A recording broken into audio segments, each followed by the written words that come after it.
ഗുരുകരണത്തിലേക്ക് സ്നേഹവന്ദനം.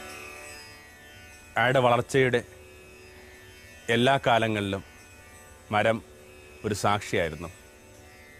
തീരെ കുഞ്ഞായിരിക്കുമ്പോൾ ആ വിഷത്തിന് ചുവട്ടിൽ അയാൾ വന്ന് കളിച്ചിട്ടുണ്ട്.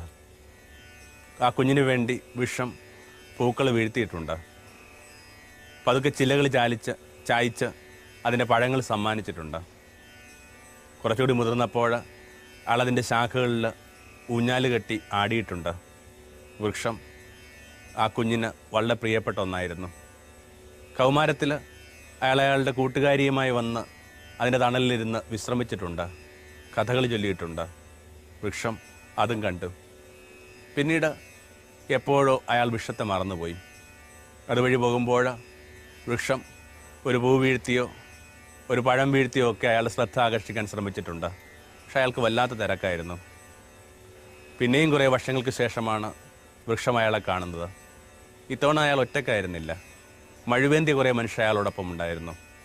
എന്നിട്ട് മരത്തിൻ്റെ അനുവാദമോ ആ സൗഹൃദമോ ഒന്നും പ്രകടിപ്പിക്കാതെ ഓരോരോ ജില്ലകളായിട്ട് മുറിച്ചെടുത്തു. അയാൾ ചില തടിത്തരങ്ങൾ പണിയുന്നിടത്തെ അയാൾ പുതിയ വീട് വച്ചിരിക്കുന്നു.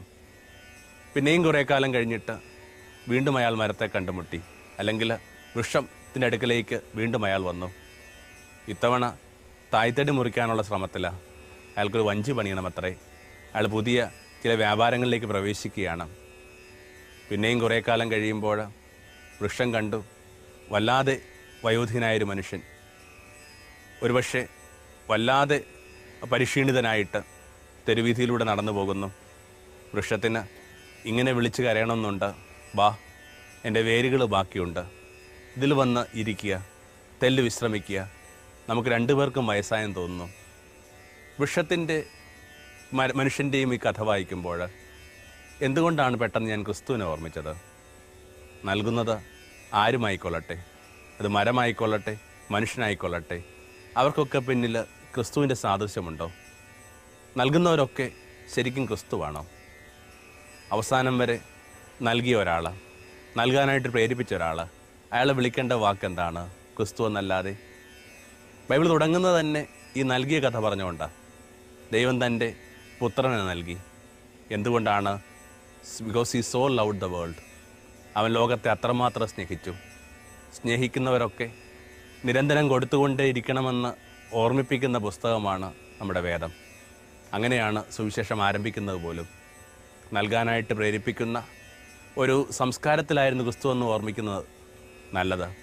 കാരണം മിഡിൽ ഈസ്റ്റാണ്, വിശേഷിച്ചും ആ യഹൂദ സംസ്കാരത്തിലും പിന്നീട് വരുന്ന ആ ഇസ്ലാം സംസ്കാരത്തിലുമൊക്കെ നൽകുക എന്ന് പറയുന്നത് വളരെ അനുഗ്രഹപ്രദമായിട്ട് കരുതിയിരുന്ന ഒന്നാണ്. ഒന്ന് പ്രണമിക്കേണ്ടത് നമ്മുടെ മുസ്ലിം സഹോദരന്മാരെ. നൽകുക എന്ന് പറയുന്നത് ആ പലതരം അപരാധങ്ങൾക്കുള്ള പരിഹാരമായിട്ട് പോലും അവർ കരുതുന്നുണ്ട്. സക്കാത്ത് വളരെ പ്രധാനപ്പെട്ട ഒരു നിയമമാണ് അവർക്ക്. പലിശയില്ലാതെ ഇപ്പോഴും പണം കൊടുക്കുന്ന ഒരു സമൂഹം നിലയിലുള്ള ഏക സമൂഹം ഒരുപക്ഷെ ഇസ്ലാമായിരിക്കും. അവർക്ക് വണക്കം, പ്രണാമം. നൽകുന്നവരിലൊക്കെ ഈ ക്രിസ്താംശമുണ്ട്. അവസാനം വരെ അവൻ നൽകി. ഒരാൾ തൻ്റെ ചിന്ത നൽകി, അലച്ചിലുകൾ നൽകി, അധ്വാനം നൽകി. ഒടുവിലായിട്ട് പിന്നെ ഒന്നും നൽകാനില്ലാതിരുന്നപ്പോൾ അയാൾ പറഞ്ഞു, ഇനി എൻ്റെ ശരീരവും രക്തവും കൂടി നിങ്ങൾ എടുത്തുകൊള്ളുക. അതാണല്ലോ കുർബാന. നൽകാനായിട്ട് പ്രേരിപ്പിക്കുന്ന ഒന്നാണത്. അപ്പോൾ ഒന്നും നൽകാത്തവർ, ഒന്നും നൽകുന്നതിന് താല്പര്യമില്ലാത്തവർ, എല്ലാം അടച്ചുപൂട്ടി തങ്ങൾക്ക് വേണ്ടി സൂക്ഷിക്കുന്നവർ, അവർക്ക് ക്രിസ്തുവിനെക്കുറിച്ച് പറയാനായിട്ട് അവകാശമുണ്ടോ? കുഞ്ഞുങ്ങളോട് പറയുന്ന കണക്കാണത്. എപ്പോഴാണ് കുഞ്ഞുങ്ങൾ വലുതാവുന്നത്? നമുക്കറിയാം, പറന്നു വീഴുന്ന കുഞ്ഞുങ്ങൾ ഈ കൈ ചുരുട്ടിപ്പിടിച്ചുകൊണ്ട് തന്നെയാണ് പറന്നു വീഴുക. ഇത്തിരി മുതിർന്നു കഴിയുമ്പോൾ ഈ കുഞ്ഞുങ്ങൾ ഈ കൈ ചുരുട്ടി പിടിക്കാനുള്ള ടെൻഡൻസി കാണിക്കുന്നുണ്ട്. ഉദാഹരണത്തിനായിട്ട് നമ്മൾ മിഠായി കൊടുക്കുമ്പോൾ പെട്ടെന്ന് തന്നെ ആ കുട്ടി ആ മിഠായി ഇങ്ങനെ ഗ്രാബ് ചെയ്യും. പിന്നീട് മറ്റൊരു മിഠായി കൊടുക്കുമ്പോൾ ഈ കൈ തുറന്നിട്ട് അതിലേക്ക് മിഠായി സ്വീകരിക്കുകയല്ല ചെയ്യുന്നത്, മറിച്ച് മറ്റേ കൈ തുറന്നിട്ട് അതിലേക്ക് ആ മിഠായി സ്വീകരിക്കുക. കാരണം കുട്ടിക്ക് ഭയമുണ്ട്, അബദ്ധത്തിലെങ്ങാനും തുറന്നു കഴിഞ്ഞെന്നാൽ എടുത്ത് നമ്മൾ തന്നെ തിരിച്ചെടുക്കുക എന്നുള്ളത്. പിന്നീട് എപ്പോഴാണ് ഈ കുട്ടിക്ക് ഒരു വളർച്ചയുടെ ഘട്ടമുണ്ടാവുന്നത്, ആ വളർച്ചയുടെ ഒരു കോണ്ടന്റ് ലീപ്പ് ഉണ്ടാവുന്നത്? അത് പെട്ടെന്നൊരു ദിവസം ഈ കുട്ടി രണ്ട് കരങ്ങളും തുറന്നുകൊണ്ട് പറയുന്നു, ഇത് എടുത്തുകൊള്ളുക. ഇത് എടുത്തുകൊള്ളുക എന്ന് പറയുന്ന നിമിഷത്തിലാണ് ഒരാളുടെ വളർച്ചയുടെ ഏറ്റവും മനോഹരമായ ഘട്ടം ആരംഭിക്കുന്നത്. നൽകാനായിട്ട് വളരെ കഠിനമായി വളരെ ഗൗരവമായിട്ട് നൽകാനായിട്ട് പ്രേരിപ്പിക്കുന്ന പുസ്തകമാണ് സുവിശേഷം. നൽകുന്നതിൻ്റെ അളവുകളെക്കുറിച്ച് പോലും നമുക്ക് ചില തെറ്റിദ്ധാരണകളുണ്ട്. ഇപ്പോൾ ദശാംശത്തെക്കുറിച്ചൊക്കെ ഒത്തിരി പേര് പറയുന്നുണ്ട്. പക്ഷേ ഒന്ന് ഓർമ്മിക്കണം, ദശാംശം ഒരു പുതിയ നിയമ സങ്കല്പമല്ല, അതൊരു പഴയ നിയമ സങ്കല്പമാണ്. ക്രിസ്തുവിൽ എല്ലാ കാര്യങ്ങളും കുറേ കൂടി എന്ത് ചെയ്യുന്നുണ്ട്, നവീകരിക്കപ്പെടുന്നുണ്ട്. അങ്ങനെയെങ്കിൽ ഈ ദശാംശം എന്ന സങ്കല്പവും ക്രിസ്തുവിൽ നവീകരിക്കപ്പെടുന്നുണ്ട്. അതുകൊണ്ടാണ് ക്രിസ്തു ദശാംശത്തെക്കുറിച്ച് അധികമൊന്നും പറയുന്നില്ല. ഒരിക്കൽ പറയുമ്പോഴാവട്ടെ അത് തെല്ല് കുറ്റപ്പെടുത്തിക്കൊണ്ടാണ് പറയുന്നത്. അതിൻ്റെ സ്ലാങ് അത്ര ഭേദപ്പെട്ടതല്ല.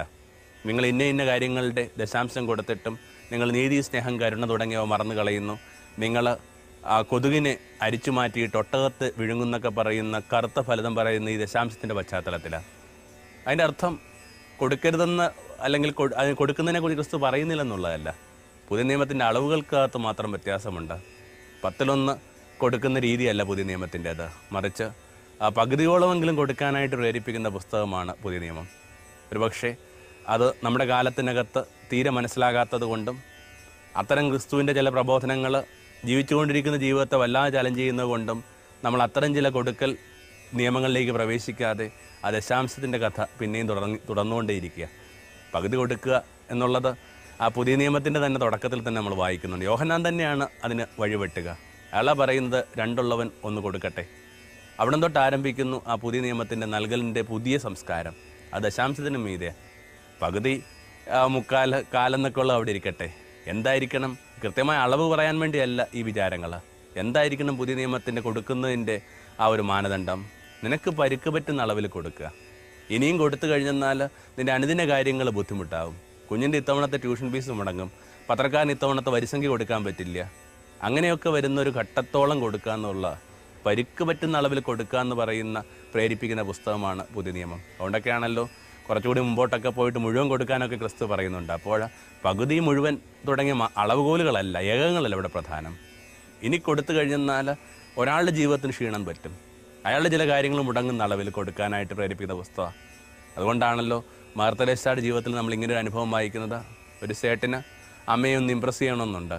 അതുകൊണ്ട് വന്നിട്ട് പറഞ്ഞു, അമ്മയുടെ മക്കൾക്ക് വേണ്ടി ഞാൻ ഏതാണ്ട് 1,00,000 രൂപ കൊണ്ടുവന്നിട്ടുണ്ട്. അമ്മയുടെ മുഖം പ്രസാദിക്കുന്നില്ല. അപ്പം അങ്ങനെയെങ്കിൽ ഇവരുടെ മുഖം പ്രസാദിക്കട്ടെ എന്നോർത്തിട്ട്, അല്ലെങ്കിൽ ഇവർ പ്രസാദിക്കട്ടെ എന്നോർത്തിട്ട് ഇയാൾ ഈ തുക ഇത്തിരി ഉയർത്തുന്നുണ്ട്. അമ്മ 2,00,000 തരാം, 5,00,000 തരാം, 10,00,000 തരാം. എന്നിട്ടും അതതിൻ്റെ സഹജമായിട്ടുള്ള ഇത്തിരി ഒരു മെലങ്കോളിക് ഒരു ബെൻഡോടുകൂടി ഈ വയോധിക ഇരിക്കുക. അപ്പോൾ ഇയാളുടെ ഉള്ളിൽ കരുതുന്നുണ്ട്, ദൈവം ഇതൊരു അവറിഷ്യസായ, ഇത് ആവശ്യത്തിലേറെ ആർത്തിയുള്ളൊരു സ്ത്രീയാണ്. അവർ ഇത്ര പറഞ്ഞിട്ട് അവർ പ്രസാദിക്കാതെ, അവരുടെ മുഖത്തിലേക്ക് ഒരു പ്രസാദം വരാത്ത കണ്ടില്ലേ? അവസാനം അയാൾ വളരെ ഡയറക്റ്റായിട്ട് ചോദിക്കുന്നുണ്ട്, അമ്മ എന്തളവിൽ കൊടുക്കണമെന്നാണ് നിങ്ങൾ കരുതുന്നത്?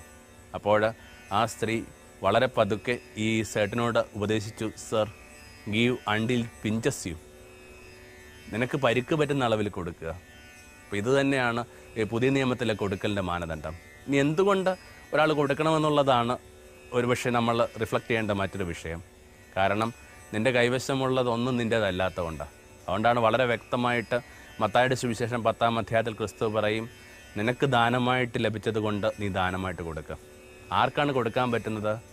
കൈവശമുള്ളത് മറ്റേതോ ശക്തിയുടെ ദാനമാണ് തിരിച്ചറിഞ്ഞവർക്ക് മാത്രമാണ്. സ്വന്തം ജീവിതം മറ്റാരുടെ ഭിക്ഷയാണെന്ന്, പിച്ചയാണെന്ന് തിരിച്ചറിഞ്ഞ ഒരാൾക്ക് മാത്രമേ ഇങ്ങനെ ഭാരമില്ലാതെ, സങ്കടമില്ലാതെ, കണക്കുകൂട്ടലുകളില്ലാതെ, ഉപാധികളില്ലാതെയൊക്കെ കൊടുക്കാൻ പറ്റൂ. അപ്പോൾ ഈ കൊടുക്കലെന്ന് പറയുന്ന അതിൽ തന്നെ ഒരു പ്രധാനപ്പെട്ട നിയമമല്ല, അതൊരു മറ്റൊരു ധ്യാനത്തിൻ്റെ ഒരു ബൈ പ്രൊഡക്റ്റാണ്. അതിൻ്റെ ഒരു പാർശ്വഫലമാണ്. ഒരാൾ അയാളുടെ ജീവിതത്തെ പെട്ടെന്നൊരു ഘട്ടത്തിൽ വെച്ചിട്ട് മറ്റേതോ ശക്തിയുടെ ദാനമായിട്ട് തിരിച്ചറിയുന്നു. നിൻ്റെ ജീവിതം ദാനമാണ്. അതുകൊണ്ടാണല്ലോ ആ സൂഫി പാരമ്പര്യത്തിൽ ഒരു ഗുരുവിൻ്റെ അടുക്കലേക്ക് ഒരു പിച്ചക്കാരൻ വരുന്നു. ആ പിച്ചക്കാരന് ഗുരു ഒരു ചെമ്പ് തൊട്ട് കൊടുക്കുന്നു. എന്നിട്ട് അയാളുടെ വഴിക്ക് പോകുമ്പോൾ പതുക്കെ ഒന്ന് മന്ത്രിക്കുന്നുണ്ട്, ഇയാളും ഒരു പിച്ചയാണ്. കൊടുത്ത തുകയുടെ വലിപ്പം കുറഞ്ഞു പോയത് കൊണ്ടായിരിക്കും അയാൾ തന്നെ പിച്ച എന്ന് വിളിച്ചതെന്ന് ഓർത്തിട്ട് ഈ ഗുരു നമ്പരക്കുന്നുണ്ട്. പക്ഷേ പെട്ടെന്ന് അയാൾ ഓർത്തു, അങ്ങനെ സംഭവിക്കാൻ വഴിയില്ല. കാരണം ഭൂമിയിൽ ഇന്നോളം ഒരു യാചകൻ എന്തെങ്കിലും സ്വീകരിച്ചിട്ട് ആ കൊടുത്തവനെ പിച്ചയെന്ന് വിളിച്ചിട്ടില്ല. പെട്ടെന്ന് ഇയാൾക്ക് പ്രകാശമുണ്ടായി. ആ പ്രകാശത്തിൽ ഇയാൾ ഇങ്ങനെ കരഞ്ഞു, അള്ളാ, ഞാൻ നിൻ്റെ പിച്ചയാണ്. അയാളുടെ പേര് പിന്നീട് മാറ്റുന്നുണ്ട്, അള്ളാ പിച്ച എന്നൊക്കെ. സൂഫി പാരമ്പര്യത്തിൽ ആ പേര് ആവർത്തിക്കപ്പെടുന്നുണ്ട്. ഒ വിജയൻ്റെ ഖസാക്കിൻ്റെ ഇതിഹാസം എന്ന് പറഞ്ഞ പുസ്തകത്തിൽ ഇസ്ലാം പുരോഹിതൻ്റെ പേര് മള്ളാപ്പിച്ച മൊല്ലാക്കയാണെന്ന് ഒന്ന് വായിച്ചെടുക്കുന്നത് നല്ലതാണ്. അപ്പോൾ എൻ്റെ ജീവിതം നിൻ്റെ പിച്ചയാണെന്നുള്ള തിരിച്ചറിവാണ്. ഒരുപക്ഷെ ഒരാൾക്ക് അയാളുടെ ജീവിതത്തിൽ കിട്ടാവുന്ന ഏറ്റവും വലിയ പ്രകാശം അതാണ്. ഞാൻ മറ്റേതോ ശക്തിയുടെ ദാനമാണെന്നുള്ള പ്രകാശം. എന്തുകൊണ്ടാണ് ഞാൻ പലപ്പോഴും അത്ഭുതപ്പെടാറുണ്ട് പ്രകാശം കിട്ടിയ മനുഷ്യരൊക്കെ ഭിക്ഷുക്കളാവുന്നത്? അഥവാ പ്രകാശം കിട്ടുക എന്ന് പറയുന്നതിൻ്റെ അർത്ഥം തങ്ങൾ തന്നെ മറ്റേതോ ശക്തിയുടെ ദാനമാണ്, പിച്ചയാണ് തിരിച്ചറിയുകയാണോ? അതാ ബുദ്ധയുടെ കാര്യം എടുക്കുക. ബുദ്ധ ഒരു ദേശത്തിൻ്റെ അധിപനാണ്. എന്നിട്ടോ ആ അരയാലിൻ ചുവട്ടിൽ വെച്ച് അയാൾക്ക് പ്രകാശം ഉണ്ടാവുകയാണ്. ആ പ്രകാശം കിട്ടിയ നാൾ തൊട്ട് താൻ മരിച്ച ആ ഒരു അവസാനത്തെ ദിനം വരെ അയാൾ പിന്നീട് ഭിക്ഷാടനത്തിലായിരുന്നു. ആ ഒരു ഭിക്ഷാടനത്തിന് ശേഷമാണ് അയാൾ മരിക്കുന്ന കൂടി നമ്മൾ ഓർമ്മിക്കുന്നത് നല്ലതാണ്. 84-ാം വയസ്സിലാണത്. അപ്പോൾ ഈ പറഞ്ഞ യൗവനം തൊട്ട് ഈ വാർദ്ധക്യം വരെ അയാൾ എന്തിനാണ് പിന്നെ ഭിക്ഷുവായിട്ട് നടന്നത്? ഒരു ചൊരക്കാത്തൊണ്ടുമായിട്ട് മാത്രം അയാൾ അലഞ്ഞത്. കാരണം വെട്ടം കിട്ടുക എന്ന് പറയുന്നതിൻ്റെ അർത്ഥം തന്നെ താൻ മറ്റേതോ ശക്തിയുടെ ദാനമാണെന്ന്, പിച്ചയാണ് തിരിച്ചറിയുന്നതാണെന്ന് തോന്നുന്നു. അല്ലെങ്കിൽ അസീസിലെ ഫ്രാൻസിൽ എടുക്കുക, പട്ടുവസ്ത്ര വ്യാപാരിയാണ്. അതത്ര ഒരു ചെറിയ സംഭവമൊന്നുമല്ല. വിശേഷിച്ച് ഒരു പഴയ നാടിനകത്ത് വിദേശത്ത് നിന്ന് പട്ടുവസ്ത്രങ്ങൾ കൊണ്ടുവന്നിട്ട് ഈ ദേശത്ത് വിറ്റിരുന്ന ഒരു വലിയ വ്യാപാരിയുടെ പേരാണ് അസീസിലെ ഫ്രാൻസിസ്. എന്നിട്ടോ പെട്ടെന്നൊരു ദിവസം അയാൾക്ക് പ്രകാശമുണ്ടായതോടുകൂടി നമ്മൾ വായിച്ചു കേൾക്കുന്നു, അയാൾ പിന്നീട് അസീസിയുടെ തെരുവീഥികളിൽ ചെന്നിട്ട് ഭിക്ഷാടനത്തിനായിട്ടിരുന്നു. ഞങ്ങളുടെ തന്നെ ആ ഒരു ഫ്രാൻസിസ്കൻ പാരമ്പര്യം എന്ന് പറയുന്നത് തന്നെ ഈ ഭിക്ഷാടനത്തിൻ്റെ പാരമ്പര്യമാണ്. എന്നാൽ ഇന്ന് നമ്മളത് ചെയ്യേണ്ട ഒരു ബാധ്യത വരുന്നില്ല. ഇന്നത് ചെയ്യാനുള്ള ധൈര്യം പോലും ഇല്ല. ഒരു ചെറിയൊരു കുറച്ചൊരു ഇതുമൊക്കെ ആയിട്ട് ബന്ധപ്പെട്ട റിന്യൂവൽ വിചാരങ്ങളുടെ ഭാഗമായിട്ട് ഞങ്ങൾക്കൊരു സമ്മേളനം ഉണ്ടായിരുന്നു. പനമ്പ് സമ്മേളനം എന്ന പേരിൽ അതിനിട്ട് ചാപ്റ്റർ ഓഫ് മാത്സ് എന്നൊക്കെ പറയുന്നതിൻ്റെ ഒരു വിവർത്തനമാണ് ഈ പനമ്പ് സമ്മേളനം. അതിൻ്റെ ഭാഗമായിട്ട് അതിൻ്റെ പാർട്ടിസിപ്പൻസിനോട്, സന്യാസ സമർപ്പിതരായ എൻ്റെ പാർട്ടിസിപ്പൻസിനോട് പറഞ്ഞു, നിങ്ങൾ ഒരു ദിവസം ഭിക്ഷാടനത്തിന് പോവുക. എന്നിട്ടോ അത്തരമൊരു ഗ്രൂപ്പിൻ്റെ കൂടെ പോയിട്ട് ഭിക്ഷ യോജിക്കാനുള്ള ധൈര്യം കിട്ടുന്നില്ല. ഒരു ദിവസം മുഴുവൻ പട്ടിണി കിടന്നിട്ടും വിശക്കുന്നു എന്ന് പറയാനായിട്ടുള്ള ധൈര്യം കിട്ടുന്നില്ല. അതിൻ്റെ പേരിൽ ആ ദിവസവും പിറ്റേ ദിവസവും ഒക്കെ എന്ത് ചെയ്യുന്നുണ്ട്, വിശപ്പ് കൊണ്ടതല്ലാതെ ഭിക്ഷ അയച്ചിട്ടില്ല. അപ്പോൾ ഭിക്ഷ യാചിക്കുക എന്ന് പറയുന്നതിനകത്ത് നമ്മൾ വിചാരിക്കുന്ന കണക്ക് അത്ര ലളിതമായ കാര്യമൊന്നുമില്ല. അത് നിങ്ങളുടെ മുഴുവൻ അഹത്തെയും തകർക്കുന്ന ഒന്നാണ്. കഠിനമായ അഹത്തിന് മീതെ വീഴുന്ന വലിയൊരു വലിയൊരു കൂടത്തിൻ്റെ പേരായത്. ആ കൂടം കൊണ്ട് നിങ്ങളുടെ മുഴുവൻ അഹവും തകരും, നിങ്ങളുടെ മുഴുവൻ ഷെല്ലും തകരും.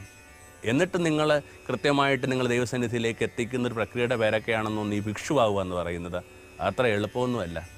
അപ്പം അതുകൊണ്ടൊക്കെ തന്നെ ഒരാൾ ഭിക്ഷാടനത്തിൽ ഏർപ്പെടുമെന്ന് പറയുമ്പോൾ ആരും വിചാരിക്കരുത് അയാൾ വളരെ ലളിതമായിട്ട് ഈ കാര്യത്തിലേക്ക് പ്രവേശിച്ചു വന്ന്. അഗാധമായ പ്രകാശമുള്ളവർക്ക് മാത്രമേ ഇത്തരം ചില കർമ്മങ്ങളിലേക്ക് തങ്ങളെ തന്നെ വലിച്ചെറിയാനായിട്ട് പറ്റുകയുള്ളൂ. അപ്പോൾ സ്വയം ഭിക്ഷുവാണെന്ന് തിരിച്ചറിഞ്ഞ ഒരാൾക്ക് മാത്രമേ കൊടുക്കാൻ പറ്റത്തുള്ളൂ. അതുകൊണ്ടാണ് ക്രിസ്തു പറയുന്നത്, നിനക്ക് ദാനമായിട്ട് കിട്ടിയത് കൊണ്ട് നീ ദാനമായിട്ട് കൊടുക്കുക. ഈ കൊടുക്കുക എന്ന് പറയുമ്പോഴേക്കും എല്ലാവരും അവരെ മടിശീലകളെക്കുറിച്ച് മാത്രമാണ് പറയുന്നത്. പണം കൊടുക്കുക, അല്ലെങ്കിൽ പഠിക്കാൻ സഹായിക്കുക, ഒക്കെ ശരി തന്നെയാണ്. പക്ഷെ അത് മാത്രമാണ് ഈ കൊടുക്കലെന്ന് പറയുന്നത്. സമയം കൊടുക്കാൻ പാടില്ലേ? ഉദാഹരണത്തിനായിട്ട് നിങ്ങൾ ഒരാളെ കേൾക്കുന്നു, മണിക്കൂറുകളോളം അയാളെ കേൾക്കുന്നു, ആരും കേൾക്കാനില്ലാത്തൊരു മനുഷ്യനാണ്. ഈ മണിക്കൂറോളം കേൾക്കുന്ന വഴിയായിട്ട് എന്താ നിങ്ങൾ കൊടുക്കുന്നത്? നിങ്ങളുടെ ജീവിതം തന്നെയാണ് കൊടുക്കുന്നത്. ക്രിസ്തുവൊക്കെ പറയുന്ന കണക്ക് ഇതെൻ്റെ ശരീരമാണ്, ഇതെൻ്റെ രക്തമാണെന്നൊക്കെ പറയുന്നത് അതിൻ്റെ ജീവിതത്തിൻ്റെ പ്രതീകം എന്ന് പറയുന്ന കണക്ക് സമയം ജീവിതത്തിൻ്റെ പ്രതീകമല്ലേ? തിരികെ കിട്ടാനാവാത്ത വിധത്തിൽ നിങ്ങളുടെ ജീവിതത്തിൽ നിന്ന് ഒരു 3-4 മണിക്കൂർ നിങ്ങൾ വേണ്ടാന്ന് വെക്കുക. അപ്പോൾ കൊടുക്കുക എന്ന് പറയുന്നതിനകത്ത് ഈ വസ്തുക്കൾ കൊടുക്കുക എന്ന് മാത്രമല്ല, ഈ ബീയിങ് എന്ന് പറയുന്ന സംഭവമുണ്ട്. അത് കുറേ കൂടി സത്താപരമായ ഒന്നാണ്. അത്തരം ചില കൊടുക്കൽ വാങ്ങലുകളെ കുറിച്ച് കൂടി നമ്മൾ ചർച്ച ചെയ്യേണ്ടതുണ്ട്. അപ്പോൾ എങ്ങനെ കൊടുക്കണമെന്ന് കൂടി ക്രിസ്തു പറയുന്നുണ്ട്. എന്താ കൊടുക്കേണ്ടതിൻ്റെ മോട്ടിവേഷൻ നമ്മൾ പറഞ്ഞത്, എങ്ങനെ കൊടുക്കണമെന്ന് ക്രിസ്തു പറയുന്നുണ്ട്. വളരെ വ്യക്തമായിട്ട് ക്രിസ്തു പറയുന്നത് എന്താണ്? നിൻ്റെ ഒരു കരം ചെയ്യുന്നത് മറ്റേ കരം അറിയരുത്. എന്തും അതിൻ്റെ നിഗൂഢതയിൽ സൂക്ഷിക്കുമ്പോൾ മാത്രമേ അതിന് ആദരവ് ഉണ്ടാവുകയുള്ളൂ. മൂന്നാമതൊരാൾ അറിയുമ്പോഴേക്കും നീ കൊടുക്കുന്ന മനുഷ്യരുടെ ആന്തരിക ജീവിതത്തിന് നീ ഒരു പരിക്കേൽപ്പിക്കുക, ആത്മാഭിമാനത്തിന്, സെൽഫ് എസ്റ്റീമിന് നീ പരിക്കേൽപ്പിക്കുക. അത്തരം സെൽഫ് എസ്റ്റീമിനെ പരിക്കേൽപ്പിച്ചുകൊണ്ട് കൊടുക്കുമ്പോഴേക്കും വാസ്തവത്തിൽ നീ അവനെ ഏതെങ്കിലും തരത്തിൽ സഹായിക്കുന്നതല്ല, മറിച്ച് നീ നിന്നെ തന്നെ സഹായിക്കുക, നീ നിന്നെ തന്നെ അവന് മീതിയായിട്ട് പ്രതിഷ്ഠിക്കുക. നൽകുന്നവനോട് വിനയപൂർവ്വം കൊടുക്കാനായിട്ട് പറ്റും. ദൈവം സ്വീകരിക്കുന്നുള്ള ചെറിയ കാര്യമല്ല. പലപ്പോഴും നമ്മളത് മനസ്സിലാക്കുന്നില്ല. ചാൾസ് ഡിക്കൻസിൻ്റെ ഒരു നോവലിനകത്ത് ഫ്രഞ്ച് വിപ്ലവത്തിൻ്റെയൊക്കെ ഒരു പശ്ചാത്തലത്തിൽ എഴുതപ്പെട്ട ഒരു നോവലാണ്. ഒരു കുതിരവണ്ടിയിൽ പോകുന്ന പ്രഭുവും കുടുംബവും വഴിയിൽ എവിടെ വെച്ചൊരു കുഞ്ഞിന് മീതെയായിട്ട് ഈ പറയുന്ന കുതിരവണ്ടി കയറിപ്പോവുകയാണ്. കുഞ്ഞ് പരിക്കേൽക്കുകയോ മരിക്കുകയോ ഒക്കെ ചെയ്യുമ്പോൾ ആൾക്കൂട്ടം ചുറ്റിനും കൂടിയിട്ട് ഈ കുഞ്ഞിന് വളഞ്ഞു നിൽക്കുമ്പോൾ ഈ പറയുന്ന ഈ രഥത്തിൽ നിന്ന് ഒരു സ്വർണ്ണ നാണയം അവരുടെ മധ്യയിലേക്ക് എറിഞ്ഞിട്ടുകൊണ്ട് രഥം മുമ്പോട്ട് പോവുകയാണ്. അങ്ങനെ രഥം മുമ്പോട്ട് പോകുമ്പോഴേക്കും നമ്മൾ വായിച്ചു കേൾക്കുന്നു, കുറേ മുമ്പോട്ട് ചെല്ലുമ്പോഴേക്കും ആ എറിഞ്ഞിട്ട നാണയം കൃത്യമായിട്ട് അകത്തേക്ക് വന്ന് വീഴുകയാണ്. അത് ഈ പ്രഭുവിനെ നടുക്കിക്കളയുന്നുണ്ട്.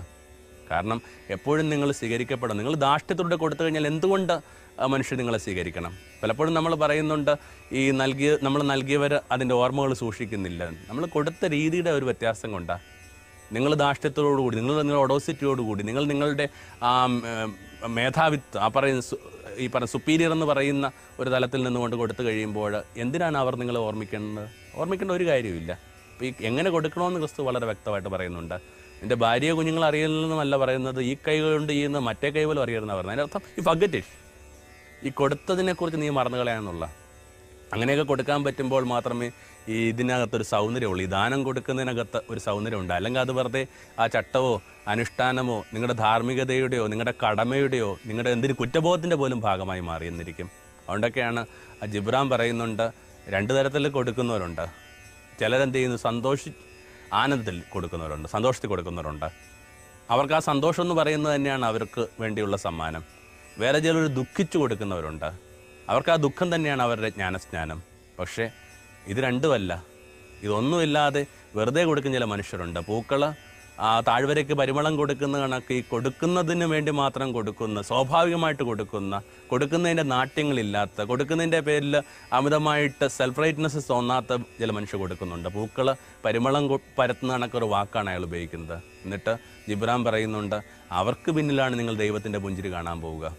അപ്പോൾ നിഗൂഢതകളിൽ കൊടുക്കാനായിട്ടാണ് അവൻ ആവശ്യപ്പെടുക. അതിൻ്റെ അർത്ഥം ആദരപൂർവ്വം ഒരാളുടെ മുഴുവൻ ആത്മാഭിമാനത്തെ സംരക്ഷിച്ചു കൊണ്ടുള്ള ചില കൊടുക്കലുകളിൽ ഏർപ്പെടുക. അല്ലെങ്കിൽ തീർച്ചയായിട്ടും നിങ്ങൾ മറ്റൊരു അപരാധത്തിലേക്ക് പാളിപ്പോവുകയോ കൂപ്പുകുത്തുകയോ. അതുകൊണ്ടാണ് ഒരു ബുദ്ധഗുരുവിൻ്റെ കഥ എന്നെ വല്ലാതെ തൊട്ടത്. ഈ മനുഷ്യനെ കുറിച്ച് പറയുന്നത്, ഇയാൾ ആർത്തിയുള്ളൊരു മനുഷ്യനാണ് പറഞ്ഞത്, കലാകാരനാണ്. പക്ഷെ വരക്കണ പടങ്ങൾക്കൊക്കെ കൃത്യമായിട്ട് കണക്ക് പറഞ്ഞു വാങ്ങും. ഇയാളുടെ ഈ ഒരു ആർത്തിയെക്കുറിച്ച് ആ നാടിനകത്ത് ആവശ്യമുള്ള പരിഹാസമുണ്ട്. അപ്പോൾ ഇതൊക്കെ അറിഞ്ഞിട്ട ഒരു ഗണിക, വളരെ ധനികയായൊരു സ്ത്രീയാണ്. അവർ ഈ മനുഷ്യനൊന്ന് പരിശോധിക്കാൻ വേണ്ടി തീരുമാനിച്ചു, അല്ലെങ്കിൽ പരീക്ഷിക്കാൻ വേണ്ടി തീരുമാനിച്ചു. അയാളെ വിളിച്ചു വരുത്തിയിട്ട് പറഞ്ഞു, എനിക്കൊരു പടം വരക്കണം. അയാൾ പറഞ്ഞു, തീർച്ചയായിട്ടും വരച്ചു തരാം. ഞാൻ എവിടെ വരക്കാൻ പറഞ്ഞാൽ നീ വരക്കുമോ? ഓ തീർച്ചയായിട്ടും. അവൾ ഉപയോഗിച്ച് മുഷിഞ്ഞ അടിവസ്ത്രങ്ങൾ ഇയാളുടെ മുമ്പിലേക്ക് ഇട്ട് കൊടുത്തിട്ട് പറഞ്ഞു, ഇതിനകത്ത് പടം വരക്കാം. അയാൾ പറഞ്ഞു, കാശ് ഇത്തിരി കൂടുതലാകും, വരക്കാം. അവർ പറഞ്ഞു, ദൈവം ഇത് കണക്കൊരു നീചനായൊരു മനുഷ്യൻ, ഭൂമിയിൽ ഏറ്റവും മോശപ്പെട്ട മനുഷ്യരോടൊപ്പമാണ് ഞാൻ ജീവിക്കണത്. എന്നിട്ട് അവർ പോലും ഇത്രയും നീചമായിട്ട് പെരുമാറുന്ന കണ്ടിട്ട്, ഹീനമായിട്ട് പെരുമാറുന്ന ഞാൻ കണ്ടിട്ടില്ല. ഒരു ഉടുപ്പും ഇല്ലാതെ ഇയാൾ ചിത്രരചന പൂർത്തിയാക്കുകയും കൃത്യമായിട്ട് കണക്ക് പറഞ്ഞ് കാശ് വാങ്ങി പോവുകയും ചെയ്തു. അപ്പം അത്രയും മോശപ്പെട്ടൊരു മനുഷ്യനായിട്ട്, ആർത്തിയുള്ള മനുഷ്യനായിട്ട് എനിക്ക് ഒരു ഗണിക്കപ്പെടുന്നത്. പക്ഷേ ഇയാളുടെ മരണത്തിന് ശേഷം ചില കാര്യങ്ങൾ പുറത്തു വരുന്നു. ഇയാളിങ്ങനെ തർക്കിച്ചൊക്കെ ഉണ്ടാക്കിയ പണവുമായിട്ട് പിന്നെ ഇയാളെ കാണത്തില്ല. ഈ കിട്ടിയ പണവുമായിട്ട് ദൂരെ ഒരു ചേരി പ്രദേശത്ത് ഇയാൾ പോവുകയാണ്. ആ പണം കൊണ്ട് അയാൾ അവിടെയുള്ള ചിലരെയൊക്കെ സഹായിക്കുക. ചില കുഞ്ഞുങ്ങളെ പഠിപ്പിക്കുന്നു, വേറെ ചിലർക്ക് പുരവെച്ച് കൊടുക്കുന്നു, വേറെ ചിലർക്ക് അന്നം വിളമ്പുന്നു. ആ കയ്യിലെ അവസാനത്തെ ചില്ലിക്കാശും തീരുമ്പോഴാണ് അയാൾ വീണ്ടും നഗരത്തിലേക്ക് വരുന്നത്, ദുരമൂത്ത ചിത്രകാരനാകാനായിട്ട്. എന്തും നിഗൂഢതയിൽ സൂക്ഷിക്കുമ്പോൾ എന്തൊരു സൗന്ദര്യമാണ്. അതുകൊണ്ടാണല്ലോ കുട്ടിക്കാലത്ത് നമ്മൾ പറയണത്, ദാ ഒരു മയിൽപ്പീലി മാനം കണ്ടു കഴിഞ്ഞാൽ പിന്നെ അത് പെരുകത്തില്ല. മാനം കാണാതെ ആരും അറിയാതെ സൂക്ഷിക്കുന്ന ചില കാര്യങ്ങളൊക്കെ എത്ര നന്നായിട്ടാണ് പെറ്റുപെരുകുന്നത്. നക്ഷത്ര ദീപങ്ങൾ മിഴിപൂട്ടുമ്പോൾ കരിന്തിരി കത്തും ചിരാതിൽ